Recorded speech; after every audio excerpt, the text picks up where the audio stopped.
Halo dulur-dulur KB, gimana kabarnya? Kali ini Kang Review Film akan membahas film yang berjudul The Furious tahun 2019 yang disutradarai oleh Tony DeAquino yang mendapatkan rating 4,7 di IMDb. Tapi sebelum menonton, sedulah kopi dan nyalakan udut kalian agar kalian enjoy menontonnya. Takisbot. Film dimulai dengan seorang cewek yang dikejar oleh pria bertopeng yang ingin membunuhnya. Dia pun terjatuh yang membuat kakinya terluka. Saat pria bertopeng menghampiri dan ingin membunuhnya, tiba-tiba dari arah samping langsung diseruduk oleh pria bertopeng lain. Dan mereka pun gelut. Dan salah satu dari mereka akhirnya mati terbunuh. Dan pria bertopeng yang telah membunuh langsung membawa pergi si cewek tersebut.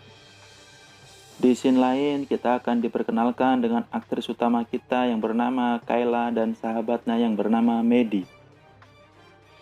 Mereka berdua tampak sedang asik memandangi hasil coretannya di tembok. Tak lama mereka pun terlihat sedang berselisih paham mengenai studi mereka, yang membuat Maddie sedikit marah dan langsung meninggalkan Kayla.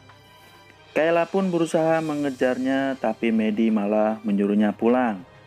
Saat Maddie sudah cukup jauh dan tiba-tiba dari sini kengerian pun dimulai. Saat tersadar, Kayla sudah berada di dalam kotak hitam di tengah hutan. Dia pun berteriak minta tolong. Singkat cerita, Kayla pun keluar dan dikejutkan dengan mayat yang sudah mengering. Di tengah kebingungannya, Kayla pun berusaha memanggil nama Maddie. Dan tiba-tiba dia dikagetkan oleh dua orang cewek yang bernama Alice dan Sina. Kemudian epilepsi Kayla pun kambuh, yang membuatnya sering berhalusinasi. Saat sudah tersadar, Kayla pun menanyakan keberadaan Sina yang telah pergi meninggalkannya. Mereka pun saling menanyakan kejadian yang membuat mereka sudah berada di dalam kotak hitam. Kayla pun menjelaskan bahwa sebelumnya berada di ruang operasi dan mereka melakukan sesuatu dengan matanya. Saat mereka sedang mengobrol, tiba-tiba dari kejauhan datang si pria bertopeng yang membuat mereka ketakutan. Mereka pun bersembunyi di balik kotak hitam. Untuk mengalihkan perhatiannya, Alice melempar sebatang kayu dan sedikit mengecohnya. Namun lagi-lagi epilepsi Kayla kambuh, yang membuat Alice panik. Alice pun lari meninggalkan Kayla dan langsung dikejar si pria bertopeng. Kemudian pria bertopeng langsung melemparkan kampaknya ke arah Alice dan beruntung hanya mengenai batang pohon. Alice pun berusaha mengambil kampak tersebut, tapi nampak Alice kesusahan. Tapi karena kalah tenaga, akhirnya pria bertopeng berhasil merebutnya dan langsung mencekik Alice. Tak lama Alice pun akhirnya dibunuh. Pas udah bangun, Kayla pun langsung pergi mencari Alice. Tak lama Kayla pun menemukan Alice yang sudah menjadi mayat. Dengan perasaan takut dan gundah gulana, Alice pun memutuskan untuk pergi dan berhasil menemukan jalan keluar berupa tanah lapang luas. Kayla pun langsung lari ke tempat tersebut. Sampailah Kayla di tempat tersebut dan depannya sudah dipasangi alat yang dapat mengeluarkan suara ultrasonik yang membuat kuping Kayla sangat kesakitan. Karena sudah lelah, Kayla pun istirahat nyender di samping gerobak. Di tengah istirahatnya, tiba-tiba datang cewek yang sedang dikejar cowok bertopeng. Dan si pria bertopeng langsung melempar kampaknya dan langsung nancep di punggung si cewek. Anehnya, si pria bertopeng melambaikan tangannya ke Kayla. Dan dengan perasaan bingung, Kayla pun membalasnya. Seperti sudah kenal saja ya. Tiba saat pria bertopeng ingin membunuh si cewek, datang pria bertopeng lain yang penampilannya lebih ancur dan menyeramkan sambil membawa celurit. Kedua pria bertopeng pun akhirnya gelut. Tak menyia-nyiakan waktu, Kayla pun langsung kabur bersama si cewek. Dan pergelutan pun akhirnya dimenangkan oleh si cowok bercelurit. Kayla pun akhirnya kembali ke dalam hutan bersama si cewek. Karena si cewek itu sudah terluka parah, Kayla pun menyembunyikannya di batang pohon dan menutupnya dengan ranting pohon. Dan Kayla pun pergi dengan maksud untuk mencari pertolongan. Karena darahnya si cewek tercecer di atas tanah, si pria bertopeng pun akhirnya menemukannya. Si cewek pun akhirnya diseret oleh si pria bertopeng, kemudian meletakkannya di pohon dan menarik kedua tangannya hingga putus sampai akhirnya si cewek pun mati. Di scene lain, saat Kayla nengok ke belakang, tiba-tiba dia dikagetkan dengan kehadiran pria bertopeng Bagong yang ingin membunuhnya. Kayla pun berusaha melawannya dan berhasil merebut golok si pria Bagong. Saat Kayla ingin membacok si pria Bagong, tiba-tiba kepalanya meletus, yang membuat Kayla heran. Dan seketika pria Bagong pun mati. Singkat cerita, Kayla sudah berada di sebuah perkampungan bekas tambang emas. Dia pun akhirnya masuk ke sebuah rumah. Saat sedang melihat isi rumah, tiba-tiba dari belakang Kayla dikagetkan oleh seorang cewek. Kayla pun refleks melayangkan goloknya sampai mengenai leher cewek tersebut. Dan cewek itu pun mati. Kemudian datang Sina dan temannya yang bernama Rose. Mereka pun tampak kaget dengan apa yang telah terjadi. Kayla pun menjelaskan kalau ini ketidaksengajaan. Tapi Sina dan Rose tidak percaya. Mereka beranggapan bahwa Kayla adalah salah satu dari pembunuh bertopeng. Lagi-lagi epilepsi Kayla kambuh. Dalam halusinasinya dia berlihatkan di mana Maddie berada. Saat Kayla tersadar, tampak Rose sendirian dan ketakutan. Rose pun masih mengira bahwa Kayla adalah salah satu dari pembunuh bertopeng. Dan Kayla pun kembali meyakinkan Rose bahwa ini adalah ketidaksengajaan. Rose pun akhirnya percaya pada Kayla dan mereka pun berjanji akan menjadi teman. Kayla menanyakan tentang ruang operasi kepada Rose, yang ternyata Rose juga sama seperti Kayla, yang diperlihatkan sebuah gambaran dan mengira itu adalah sebuah mimpi. Kayla pun mulai curiga. Dia pun kemudian menghampiri mayat si cewek dan langsung menconggel matanya pakai sendok. Dan benar saja, ternyata di dalam mata itu sudah terpasang alat yang tersambung ke layar komputer, yang artinya mereka semua dapat melacak keberadaan Kayla dan teman-temannya. Dan ini semua adalah sebuah game yang telah diatur oleh seseorang di balik layar. Singkat cerita, Kayla sedang mengawasi situasi di luar melalui celah pintu. Kemudian Sina pun kembali dengan raut muka ketakutan dan langsung menyuruh Kayla dan Rose buat ngumpet. Sina pun kaget ketika melihat bola mata mayat cewek sudah keluar. Dan yang ngeselinnya, si Rose malah menyalahkannya. Kayla pun langsung menjelaskan ke Sina tentang apa yang sebenarnya terjadi.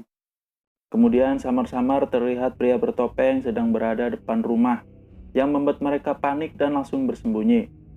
Akhirnya pria bertopeng pun masuk, tampak Sina yang sangat ketakutan. Singkat cerita, Rose pun akhirnya tertangkap. Tapi anehnya pria bertopeng tidak membunuhnya. Kayla pun langsung menolong dengan menghantam kepala pria bertopeng, dan mereka pun berhasil mengusirnya. Di sini Kayla pun langsung menenangkan Rose yang sangat ketakutan. Di sini tampak Kayla dan Sina sedang terlibat percekcokan, yang membuat Kayla dan Rose akhirnya keluar dan pindah ke rumah lain.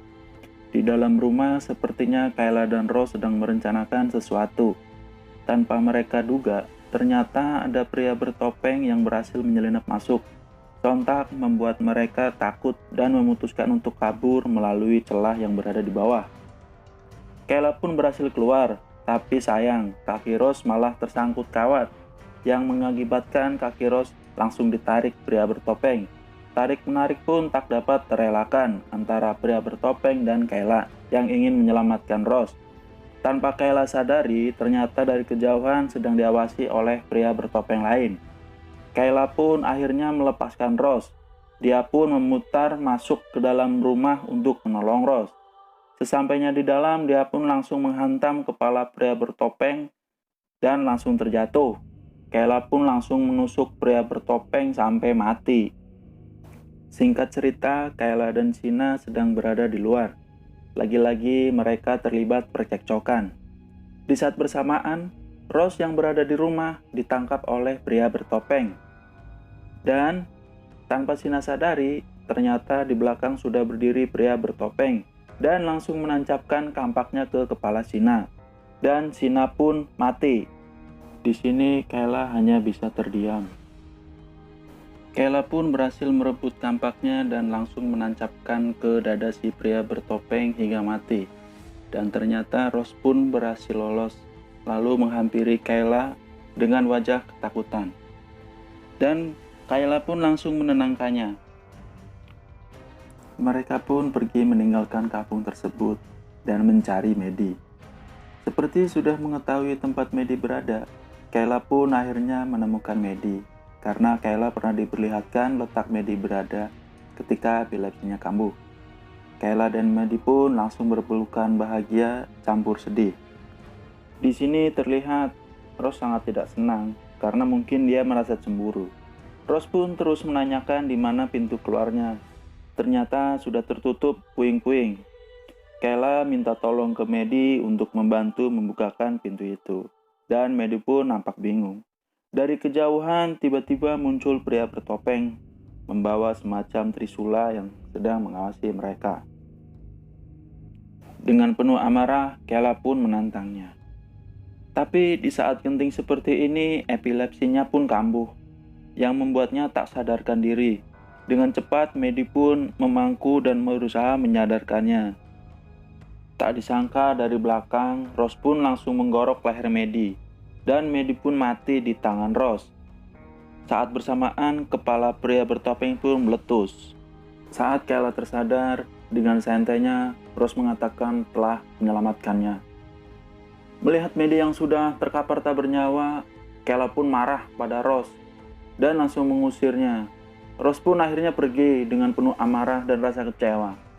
Dan dengan berat hati, akhirnya Kayla pun pergi meninggalkan Maddie yang sudah mati. Dia pun langsung menuju keluar hutan. Sesampainya di sana, dia pun tersadar bahwa di bola matanya itu sudah terpasang alat pelacak. Dengan segala kekacauan yang telah terjadi, Kayla pun memberanikan diri untuk mencongkel matanya sendiri. Setelah berhasil, dia langsung membuang matanya dan langsung mencabut alat yang dapat mengeluarkan suara ultrasonik. Singkat cerita, Kayla pun berhasil menemukan dalang di balik semuanya yang bernama Derek. Dan dia bermaksud untuk balas dendam padanya. Tanpa ragu-ragu, Kayla pun langsung menyiksa Derek dengan menyetrumnya menggunakan stun gun secara berulang-ulang. Kayla pun menceritakan bahwa dirinya berhasil selamat dari permainan tersebut yang membuat Derek tidak percaya. Tanpa di situ terlihat Maddie yang sedang duduk dan berbicara dengan Kayla yang membuat Derek kebingungan karena hanya Kayla yang dapat melihat Maddie. Kemudian Maddie pun mendatangi Kayla dan membisikkan sesuatu yang membuat Derek sangat ketakutan. Kemudian Kayla pun mendatangi Derek dan menatapnya dengan tatapan yang begitu tajam. Dan film pun tamat. Terima kasih. Like and subscribe ya, agar saya semakin semangat untuk mereview film lagi. Terima kasih untuk kalian semua. Dah, assalamualaikum warahmatullahi wabarakatuh.